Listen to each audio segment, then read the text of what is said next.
Professor, when it comes to teamwork and cohesion, what are some of the myths that you may have come across? I have always seen people assume that they can work individually, without being in a team. No matter the advancements in technology, human involvement will be required in almost all types of tasks. Even if a person tries to isolate themselves by making optimal career choices, they would still, at some point, need to talk to people, and that is where the need for people skills arises. If you are working in an evident, human-driven work environment, these requirements will become necessary in many folds.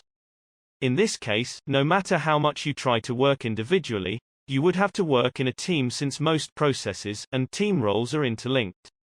Remember that ultimately, all organizations are a result of human efforts. If one person is not ready to respond to the people around them, they will be subject to zero self-development and might not be considered a contributor to a team's success, despite their efforts. Being quiet does not always indicate that you are not speaking out of respect for your seniors. At times, it may also depict that you lack ideas and initiative. Being polite is the key in professional interactions. It erodes the suspicion of underinvolvement and ensures that you engage in an effective communication, as politeness is often welcomed. Remember that professional relations are built on communication and not on silence.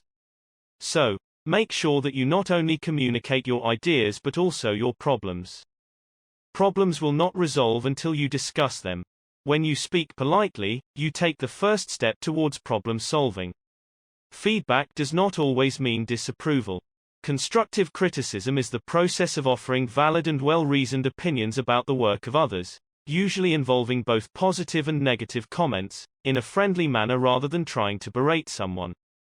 It is important to identify and evaluate the shortcomings of oneself. Remember that the first step towards fixing a problem is to identify it. More minds working in the evaluation of a problem, more effectively and efficiently work can be done. Often, the feedback is related to your personal performance. This feedback may not be very easy to accept. However, your seniors often evaluate your ability to take criticism. In such a situation, keep in mind these things. The last thing that your seniors want is to demotivate you. Think about it. Could they intend to disregard your efforts to ultimately demotivate you and reduce your efficiency, or would they want to elaborate on your shortcomings to make you aware of them to facilitate more effective and efficient outcomes?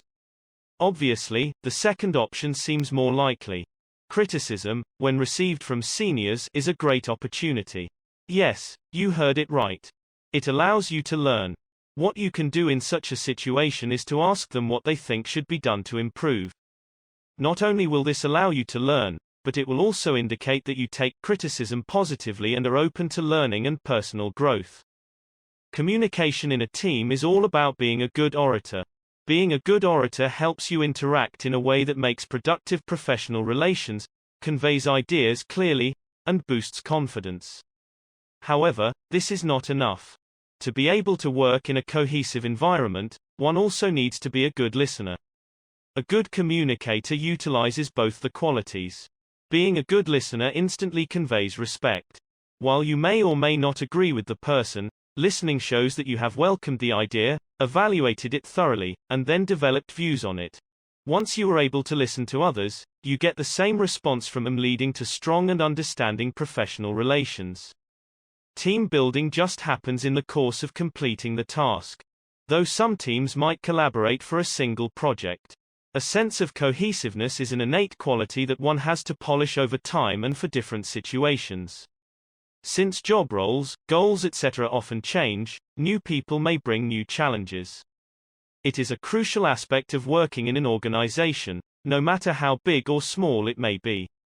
A person who is not cohesive will not be able to efficiently work in a team, may it be of 2 people or 10.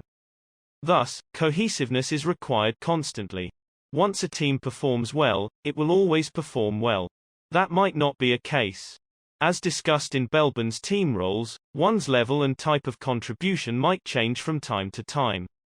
Though professional bonds have a strong role in cohesiveness, the nature of goals is also a major factor. As goals change, they require team members to wear different hats that may or may not suit their style and understanding.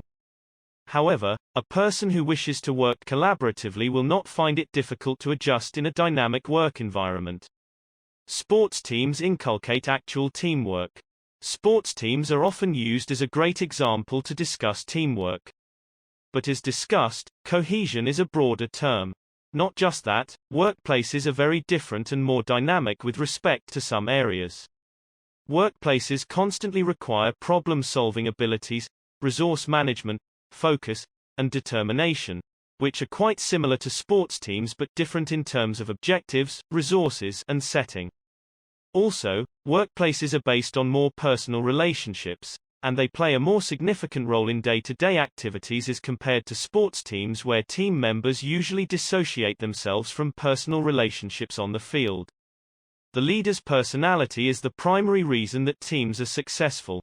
When it comes to working in a team, each member holds some significance, and if one walks out, the structure disbalances.